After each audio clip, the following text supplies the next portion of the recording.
ஆமா குசும்பு. ஒரே நாள்ல மொத்த கதையும் தெரிஞ்சுக்கணுமோ? சரி சரி சரி.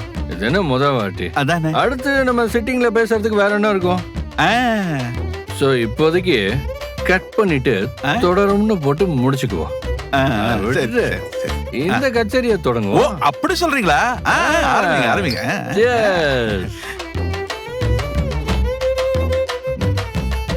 மாமா, ஸ்பீக்கர்ல ஒரு பாட்டை போட்டு சின்னதா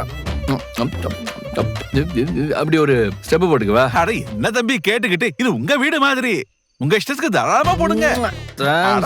தம்பி, ஆமா இது பெட்டி மாதிரி இருக்கு, இதுல எப்படி பாட்டு வரும்? மாமா அது ஸ்பீக்கர் மாமா.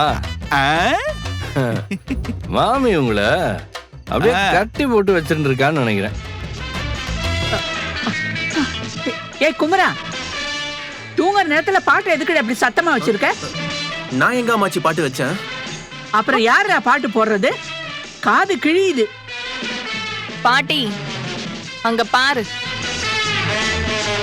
சொர்க்கம் மதுவிலே சொக்கும் அழகிலே மது தரும் சுகம் சுகம். ஏ கங்கா, எங்க இருந்தடி இப்படி சத்தம்? அங்க பாருமா. எல்லாம் உறவுதான், இன்பம் இரவுதான், எல்லாம் உறவுதான்.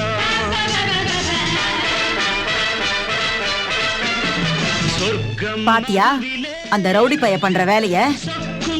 ஐய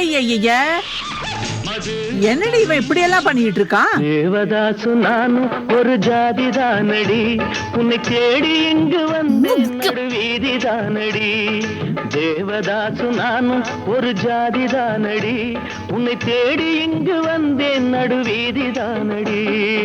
உன்னாலதான் மனம் பித்தானது, கண்ணீர்தான் சொத்தானது.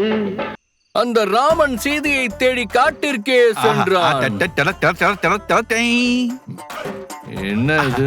ஒரு சின்ன பில்டப் கொடுத்து இந்த விஜய் அவன் பொண்டாட்டியை தேடி இந்த வீட்டிற்கே வந்தான்.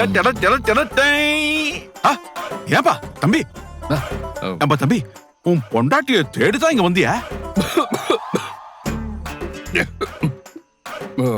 மாமா, நான் தான் என் கதைக்கு தொடரும்னு போட்டுருவோன்னு சொன்னேன்ல. இதுக்கு மேல உங்களுக்கு நான் கதை சொல்ல மாட்டேன். நாளைக்கு மிச்சத்தை வச்சுக்கலாம். சரி தம்பி.